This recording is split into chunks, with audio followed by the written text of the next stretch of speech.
நட்சத்திரங்கள் நிறைந்த வானத்தின் கீழ் ஒரு பாலைவனத்தின் அமைதியில் மனிதகுல வரலாற்றின் மிக ஆழமான மற்றும் நம்பிக்கையின் மிக உயர்ந்த உதாரணத்தை நாம் தேடிச் செல்கிறோம்.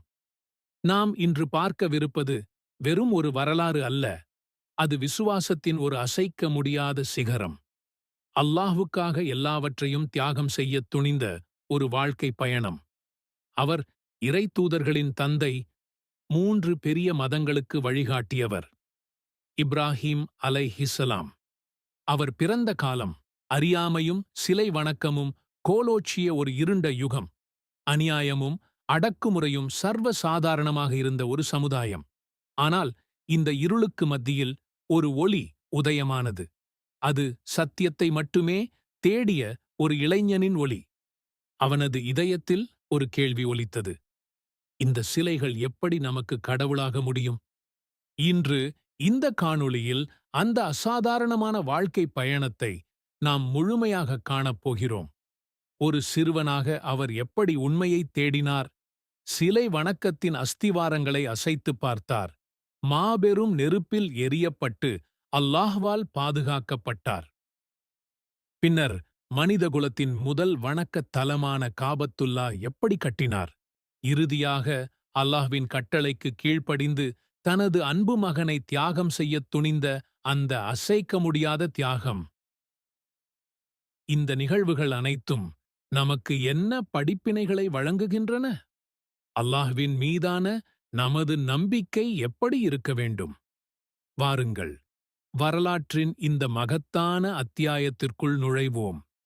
மாபெரும் இறைத்தூதர் இப்ராஹிம் அலைஹிஸ்ஸலாம் அவர்கள் பாபிலோனியாவில் பிறந்தார்கள்.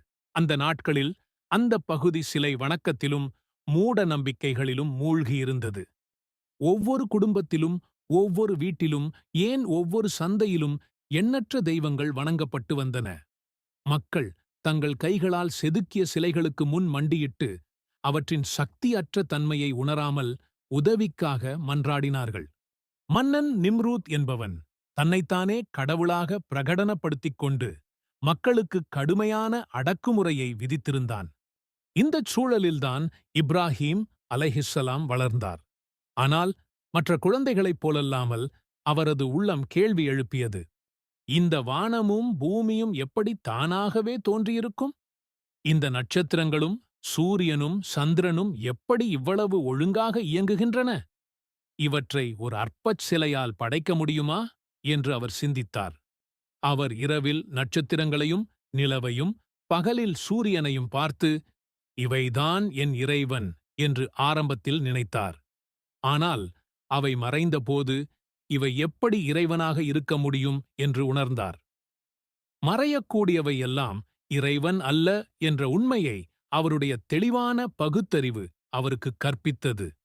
இப்ராஹிம் அலைஹிஸ்ஸலாம் அவர்களின் சொந்த தந்தையான ஆசர் ஒரு சிலை செதுக்குபவராக இருந்தார். தன் குடும்பம், தன் சமூகம் என அனைவரும் இந்த அறியாமையில் மூழ்கியிருப்பதைக் கண்டு அவர் மனம் வருந்தினார். மிகுந்த பணிவுடனும் அன்பாகவும் தனது தந்தையிடம் பேசினார். அல்லாஹ் தனது திருமறையாம் குர்ஆனில் இப்ராஹிம் அலைஹிஸ்ஸலாம் தனது தந்தையிடம் கேட்டதை குறிப்பிடுகிறான். என் அருமை தந்தையே, யாதொன்றையும் கேட்க இயலாத, பார்க்க இயலாத, உங்களுக்கு எந்த தேவையையும் பூர்த்தி செய்ய இயலாததுமான ஒன்றை ஏன் நீங்கள் வணங்குகிறீர்கள் என்று அவர் தம் தந்தையிடம் கூறியதை நினைவுபடுத்தும். இப்ராஹிம் அலைஹிஸ்ஸலாம் தொடர்ந்து தனது தந்தையிடம், என் தந்தையே, என்னிடம் ஞானம் வந்துள்ளது, அது உங்களிடம் வரவில்லை. ஆகவே நீர் என்னை பின்பற்றுங்கள், நான் உமக்கு நேரான வழியைக் காட்டுவேன் என்று கூறினார். இப்ராஹிம் அலைஹிஸ்ஸலாம் தொடர்ந்து தனது தந்தையிடம், என் தந்தையே, என்னிடம் ஞானம் வந்துள்ளது, அது உங்களிடம் வரவில்லை. ஆகவே நீர் என்னை பின்பற்றுங்கள், நான் உமக்கு நேரான வழியைக் காட்டுவேன் என்று கூறினார். இந்த ஆரம்பகால போராட்டங்கள் இப்ராஹிம் அலைஹிஸ்ஸலாம் அவர்களின் அசைக்க முடியாத விசுவாசத்திற்கும் சத்தியத்தை நிலைநாட்டுவதில் அவர் கொண்டிருந்த உறுதிக்கும் அடிக்கோடிட்டுக் காட்டின. தனது குடும்பத்தையும் சமூகத்தையும் எதிர்த்து நின்றாலும் அவர் தனிப்பட்ட முறையில் அல்லாஹ்வை மட்டும் நம்பி அவனது ஏகத்துவத்தை நிலைநிறுத்தத் துணிந்தார். அவரது இந்த தீராத தேடலும் அசைக்க முடியாத நம்பிக்கையும் தான் மனிதகுலத்திற்கு ஒளிமயமான ஒரு பாதையை திறந்து வைத்தது. இப்ராஹிம் அலைஹிஸ்ஸலாம் அவர்கள் தனது தந்தையுடனும் சமூகத்துடனும் தொடர்ந்து விவாதித்து வந்தார்.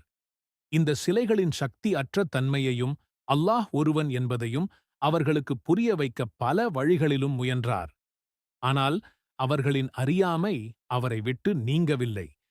ஒரு நாள் நகர மக்கள் அனைவரும் தங்கள் வருடாந்திர திருவிழாவை கொண்டாட வெளியூர் சென்றிருந்தனர். கோயில்கள் காலியாக இருந்தன. இதுதான் சரியான தருணம் என்று இப்ராஹீம் அலைஹிஸ்ஸலாம் உணர்ந்தார். அவர் ஒரு கோடாரியை எடுத்துக்கொண்டு அந்த சிலைகள் நிறைந்த கோயிலுக்குள் நுழைந்தார். அங்கிருந்த சிறிய சிலைகள் ஒவ்வொன்றையும் துண்டுகளாக உடைத்தார். ஆனால் கூட்டத்தின் மத்தியிலிருந்த மிகப்பெரிய சிலையை மட்டும் அவர் உடைக்கவில்லை. அதற்குப் பதிலாக அவர் அந்த கோடாரியை அந்த பெரிய சிலையின் தோளில் வைத்துவிட்டு அங்கிருந்து வெளியேறினார். இது ஒரு மாபெரும் சவால், ஒரு திட்டம். இந்த மக்களின் பகுத்தறிவை தூண்டி அவர்கள் தவறு செய்வதை உணர்த்தும் ஒரு உத்தி. திருவிழா முடிந்து மக்கள் நகரத்திற்கு திரும்பியபோது கோயிலுக்குள் நுழைந்து அவர்கள் கண்ட காட்சி அவர்களை அதிர்ச்சியில் ஆழ்த்தியது. அவர்கள் வணங்கிய தெய்வங்கள் அனைத்தும் துண்டு துண்டாக உடைந்து கிடந்தன. ஆத்திரம் கொப்பளித்தது. யார் இதைச் செய்திருப்பார்கள் என்று ஒருவருக்கொருவர் கேட்டுக்கொண்டனர். அப்போது சிலர், இப்ராஹீம் என்ற ஒரு இளைஞன் எங்கள் தெய்வங்களைப் பற்றி தவறாக பேசியதை நாங்கள் கேள்விப்பட்டோம் என்று கூறினர். இப்ராஹீம் அலைஹிஸ்ஸலாம் மக்கள் முன் நிறுத்தப்பட்டார். அவரிடம், ஓ இப்ராஹீமே, எங்கள் தெய்வங்களுக்கு இதை நீதான் செய்தாயா என்று கேட்டனர். இப்ராஹீம் அலைஹிஸ்ஸலாம் தனது வாதத்தை முன்வைத்தார். குரானில் அல்லாஹ் கூறுகிறான், மாறாக இந்த பெரிய சிலைதான் இதைச் செய்தது. அவை பேசக்கூடியவையாக இருந்தால் அவற்றிடம் கேட்டுப் பாருங்கள். அவரது இந்த பதில் மக்களை குழப்பியது. அவர்கள் ஒரு நிமிடம் யோசித்தார்கள். தங்கள் சிலைகள் பேசுமா? நிச்சயமாக பேசாது. இந்த சிலைகளுக்கு தீங்கு செய்யக்கூட சக்தி இல்லை என்றால் அவை எப்படி மற்ற சிலைகளை உடைக்கும்? எப்படி அவற்றால் நம் தேவைகளை பூர்த்தி செய்ய முடியும்? இப்ராஹீம் அலைஹிஸ்ஸலாம் அவர்களின் இந்த கேள்விகள் அவர்களின் பகுத்தறிவை தட்டி எழுப்பின. ஆனால் அறியாமை அவர்களை ஆட்கொண்டிருந்ததால் அவர்கள் தங்கள் தவறை ஒப்புக்கொள்ளத் தயாராக இல்லை. அவர்களின் உள்ளம் உண்மைக்கு எதிராக பிடிவாதம் பிடித்தது.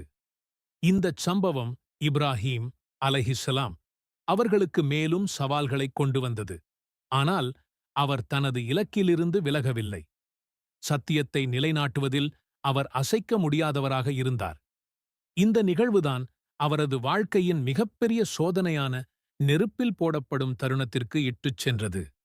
இந்த உண்மையான வரலாறு இன்னும் தொடர்கிறது. இன்ஷா அல்லாஹ் பார்ட் 2 அடுத்த வீடியோவில் வரும். இந்த வீடியோவில்